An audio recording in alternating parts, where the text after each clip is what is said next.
you want some candy?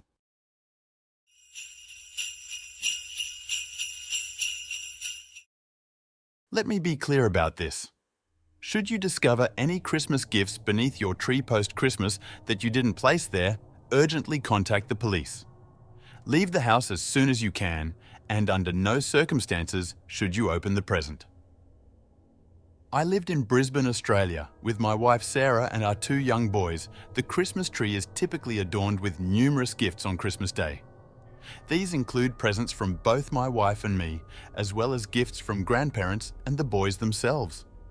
Last Christmas, our tranquility was disrupted when I stumbled upon a present beneath the tree that neither Sarah nor I had arranged.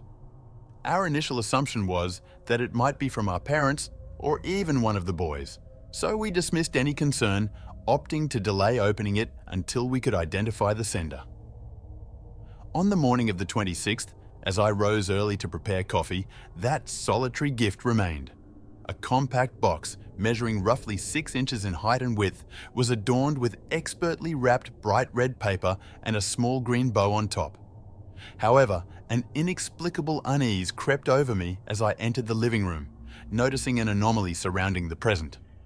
It wasn't until later that I realized the wrapping paper had been entirely green on Christmas Day, and a subsequent revelation indicated red stains on the floor around the present. Throughout the day, as our kids reveled in their new Christmas treasures, Sarah and I contacted various relatives inquiring about the origin of a mysterious red gift beneath our tree.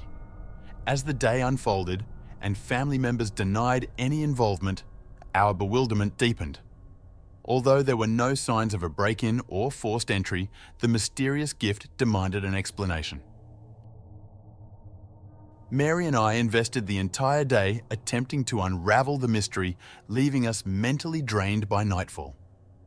Following the bedtime routine for the kids, we too succumbed to rest. While ordinarily a sound sleeper, I was abruptly awakened that night. Whether it was an unfamiliar noise or an excessive intake of coffee during the day, I found myself wide awake at 2 a.m. with an uncomfortably dry throat. Slipping out of bed cautiously to avoid waking Sarah, I donned my slippers and navigated to the kitchen, nearly stumbling on what I initially perceived as spilled water. Cursing softly, I illuminated the kitchen, poured a glass of water, and allowed my thoughts to drift towards our upcoming travel plans to Japan for New Year's. Concluding my water intake, I placed the glass in the sink, turned off the light, and happened to cast a glance towards the hallway leading to the living room.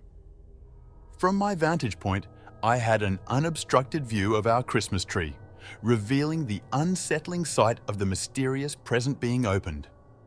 The substance I had almost slipped on, initially thought to be spilled water, unveiled itself as a trail of bright red blood leading from the opened gift towards the bedrooms.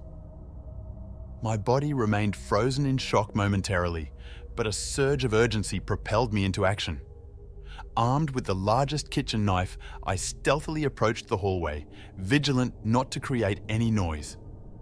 My heart raced as I traced the crimson trail towards the bedrooms, freezing in terror upon realizing it led to the boys' room. Standing outside the bedroom doorway, I hesitated for a moment, summoning the courage to confront whatever awaited me in the darkness. Springing into action, I burst into the room, swiftly illuminating the space. Despite my attempt at mental preparedness, the sight that met my eyes caused the knife to slip from my hand, my jaw dropping in horror.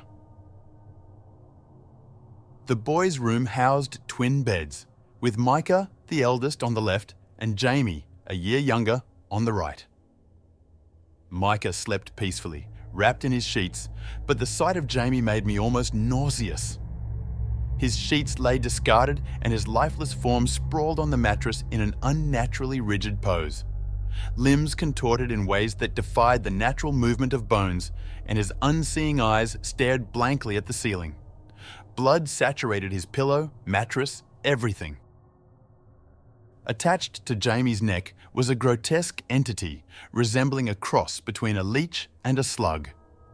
Approximately 2 feet in length and a fourth of that in width, the creature latched onto his neck with a smooth, slimy, dark green appearance reminiscent of a Christmas pine.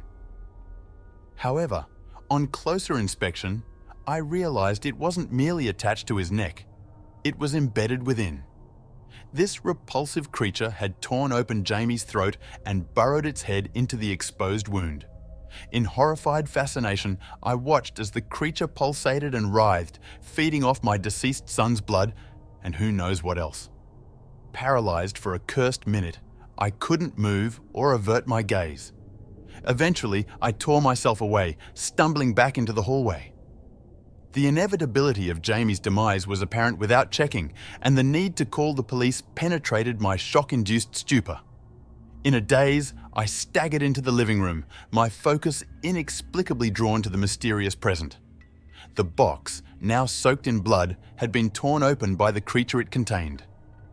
Within, the police identified a dismembered hand, likely intended as sustenance once the box was sealed. Bending down to examine the box, I discerned an indistinct object, and a small, unstained scrap of white paper caught my eye. Picking it up with trembling hands, I deciphered the words inscribed in impeccable cursive. "This is the gift that awaits everyone on the naughty list. Let it be a warning to you all. Cole is hungry, and he will feed. Merry Christmas."